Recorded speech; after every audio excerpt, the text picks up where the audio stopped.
आज सदन के नेता प्रणब मुखर्जी ने इस साल का बजट रखा। आम आदमी का नाम लेकर ये सरकार सत्ता में आई। हम उम्मीद करते थे कि इस बजट में आम आदमी को राहत होगी, लेकिन बजट से आम आदमी को तो राहत नहीं हुई, लेकिन आम आदमी से धोखा हुआ है। क्योंकि आज सबसे अहम समस्या देश में महंगाई की है।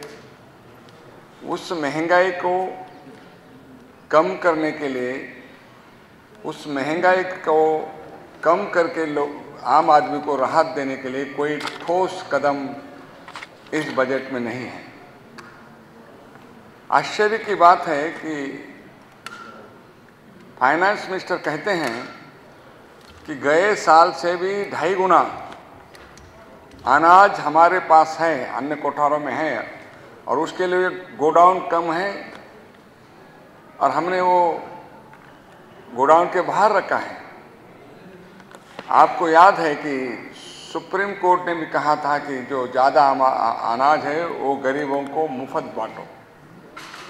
2.5 गुना अनाज होने के बाद भी वो गरीब को खाने के लिए उपलब्ध नहीं है। गोडाउन में अनाज सड़ रहा है, लेकिन मुझे लगता था कि कुछ सरकार इसके बारे में घोषणा करेगी, वो हुई नहीं। दूसरी बात है कि देश की प्रगति की बात करने जाए, लेकिन इंफ्रास्ट्रक्चर, बिजली, रोड, इरिगेशन और गृह निर्माण, इसके लिए भी कोई प्रोत्साहन की योजना की घोषणा नहीं है।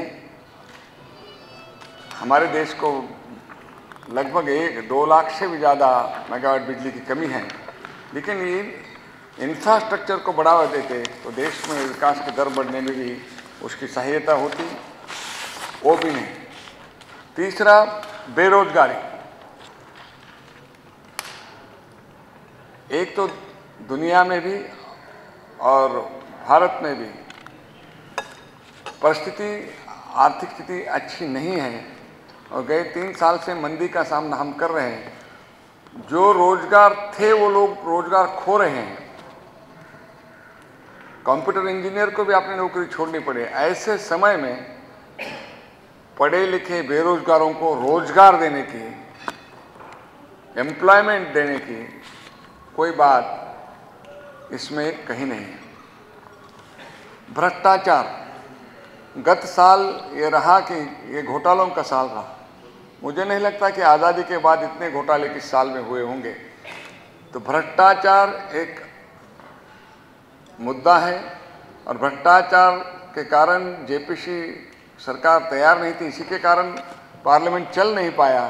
तो ये भ्रष्टाचार को रोकने के लिए कोई कड़े कदम, सख्त कदम सरकार सोचेगी या इसकी घोषणा बजट में करेगी, ऐसा लगता था। लेकिन एक मंत्री समूह निर्माण किया जाएगा और वो भ्रष्टाचार रोकने के लिए सोचेगा। लगभग 7-8 मंत्री खुद भ्रष्टाचार में फंसे हुए हैं। एक मंत्री तो जेल में जा चुका है, अब कलमाड़ी जाने के कतार में है। ऐसे समय जीओएम ने जो कुछ घोषणा करनी चाहिए थी, जो कुछ कड़े कदम उठाने चाहिए, तो इसमें बजट में बताने चाहिए थे। आप जीओएम इसका स्टडी करेगा, इसका मतलब भ्रष्टाचार का मुद्दा भी सरकार ने गंभीरता से नहीं लिया है, उसके लिए कोई कदम नहीं उठाए।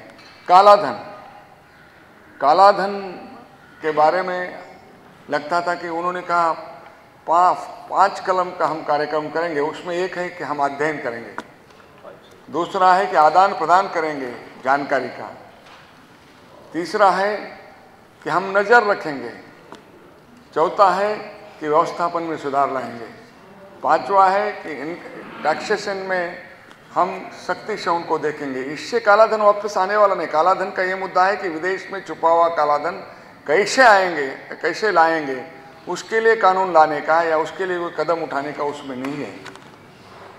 तो मुझे लगता है कि ये बजट से किसान का भी किसान की भी अपेक्षा भंग हुआ है। केवल एक बात कही है किसान के लिए, जो किसान ऋण वापस करेगा उसके लिए 2% के बजाय 3% राहत उसको मिलेगी।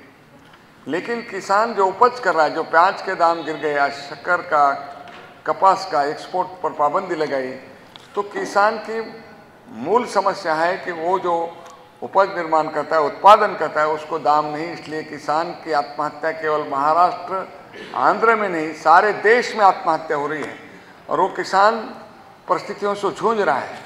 और 70% पॉपुलेशन ये गांव में है, इसलिए गांव, गरीब और किसान के लिए इसमें कुछ भी नहीं है।